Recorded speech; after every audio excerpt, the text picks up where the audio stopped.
ಶಿಡ್ಲಘಟ್ಟದ ಪೌರಾಯುಕ್ತೆಗೆ ಧಮಕಿ ಹಾಕಿ ಪರಾರಿಯಾಗಿರುವಂತ ಕಾಂಗ್ರೆಸ್ ಮುಖಂಡ ಇವತ್ತಿಗೂ ಕೂಡ ಪತ್ತೆಯಾಗಿಲ್ಲ. ಎಲ್ಲಿ ಹೋಗಿದ್ದಾರೆ ರಾಜೀವ್ ಗೌಡ ಅನ್ನುವಂತ ಪ್ರಶ್ನೆಗೆ ಉತ್ತರ ಸಿಗ್ತಾ ಇಲ್ಲ. ಪೊಲೀಸರಿಗೆ ಅರೆಸ್ಟ್ ಮಾಡೋದಕ್ಕಾಗ್ತಿಲ್ಲ. ಪೊಲೀಸರು ಅಸಹಾಯಕರಾಗಿದ್ದಾರೆ. ಹುಡುಕೋ ನಾಟಕ ನಡೀತಾನೆ ಇದೆ. ಹುಡುಕೋ ನಾಟಕ ಕಳೆದ ಒಂದು ವಾರದಿಂದ ಚಾಲ್ತಿಯಲ್ಲಿದೆ. ಹುಡುಕ್ತಿದ್ದೀವಿ ಅಂತ ಕತೆ ಹೇಳಿಕೊಂಡು ಪೊಲೀಸರು ಓಡಾಡ್ತಾ ಇದ್ದಾರೆ. ಎರಡೆರಡು ಪ್ರತ್ಯೇಕ FIR ಆಗಿದ್ರೂ ಕೂಡ ರಾಜೀವ್ ಗೌಡನನ್ನು ಅರೆಸ್ಟ್ ಮಾಡೋದಕ್ಕಾಗಿಲ್ಲ.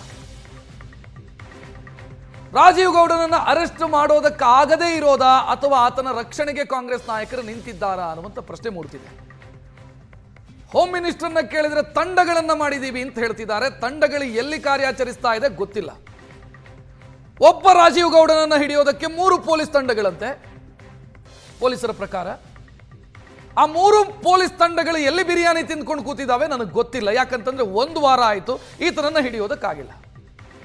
ಇವರು ನಿಜವಾಗಿಯೂ ಹುಡುಕ್ತಾ ಇದ್ದಾರಾ ಅಥವಾ ಯಾವುದಾದ್ರೂ ಬಿರಿಯಾನಿ ಹೋಟೆಲಲ್ಲಿ ಬಿರಿಯಾನಿ ತಿನ್ಕೊಂಡು ಕೂತಿದ್ದಾರೋ ನನಗೆ ಗೊತ್ತಿಲ್ಲ.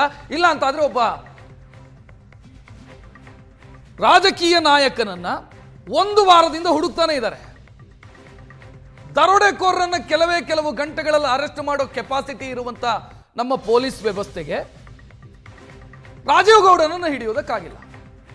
ಕೇಳಿದ್ರೆ 3 ತಂಡಗಳಿದಾವೆ. ತಂಡಗಳು ಕೆಲಸ ಮಾಡ್ತಿದ್ದಾವೆ. ಒಂದು, ಇವರ ತಂಡಗಳು ಆಫೀಸಲ್ಲೇ ಕೂತಿರಬೇಕು. ಇಲ್ಲ, ಇವರ ತಂಡಗಳು ರಾಜೀವ್ ಗೌಡನನ್ನ ಹುಡುಕೋ ನಾಟಕ ಮಾಡ್ತಾ ಇರಬೇಕು. ಅಥವಾ ಎಲ್ಲಿ ಹುಡುಕಬೇಕೋ ಅಲ್ಲಿ ಹುಡುಕ್ತಿಲ್ಲ ಅಂತ ಅನಿಸ್ತಿದೆ. ಒಂದು ವಾರ ಕಳೆದು ಹೋಯ್ತು. ಇಲ್ಲಿಯವರೆಗೆ ರಾಜೀವ್ ಗೌಡನನ್ನು ಅರೆಸ್ಟ್ ಮಾಡೋದಕ್ಕಾಗಿಲ್ಲ. ಈ ಮಧ್ಯೆ ರಾಜೀವ್ ಗೌಡ ಕೋರ್ಟ್ ಮೊರೆ ಹೋಗಿದ್ದಾರೆ. ಆಂಟಿಸಿಪೇಟರಿ ಬೇಲು, ನಿರೀಕ್ಷಣಾ ಜಾಮೀನು ಕೋರಿ ಅರ್ಜಿ ಸಲ್ಲಿಸಿದ್ದಾರೆ. ಮತ್ತೊಂದೆಡೆ FIR ಸ್ಕ್ವಾಶ್ ಕೇರಿ, ಅಂದರೆ ಹಾಕಲಾಗಿರುವಂಥ FIR ಅನ್ನ ರದ್ದುಗೊಳಿಸಿ ಅಂತ ಕೋರ್ಟ್ ಮೊರೆ ಹೋಗಿದ್ದಾರೆ.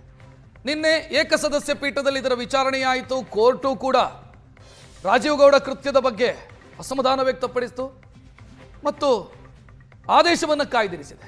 ಹೋಮ್ ಮಿನಿಸ್ಟರ್, ನಾನು ಹೇಳಿದೆ 3 ತಂಡಗಳನ್ನು ಮಾಡಿದ್ದೀವಿ ಅಂತ ಹೇಳ್ತಿದ್ದಾರೆ ಅಂತ. ಹೋಮ್ ಮಿನಿಸ್ಟರ್ ಏನು ಮಾತನಾಡಿದ್ದಾರೆ ಇದ್ರ ಬಗ್ಗೆ ನೋಡೋಣ. ಈಗಾಗಲೇ ನಾವು ಟೀಮ್ಗಳು ಸೆಟಪ್ ಮಾಡಿದ್ದಾರೆ. ಟೀಮ್ ಸೆಟಪ್ ಮಾಡಿ ಅವ್ರನ್ನ ಇಟ್ಕೊಂಡು ಬರಬೇಕು ಎಲ್ಲಿದ್ರು ಅಂತ ಹೇಳಿ ನಿನ್ನೆ ಮುಖ್ಯಮಂತ್ರಿಗಳು ನಾನು ಇಬ್ಬರೂ ಕೂಡ ನಮ್ಮ ಕಾನ್ಫರೆನ್ಸ್ ಆದಮೇಲೆ ಕೂಡ ಹೇಳಿದ್ದೇವೆ. ಅದನ್ನು ಅವರು ಹುಡುಕ್ತಾ ಇದ್ದಾರೆ. ಸದ್ಯದಲ್ಲೇ ಸಿಗ್ತಾರೆ. ಅವರು ಎಲ್ಲಿ ಹೋಗ್ತಾರೆ? ಅವ್ರಿಗೇನು ದೇಶ ಬಿಟ್ಟು ಹೋಗೋಕ್ಕಾಗಲ್ಲ. ಎಷ್ಟೇ ದಿವಸ ತಲೆ ಮರೆಸ್ಕೊಂಡಿದ್ರು ಸಿಕ್ಕೇ ಸಿಗ್ತಾರೆ. ಈಗಾಗಲೇ ನಾವು ಟೀಮ್ಗಳು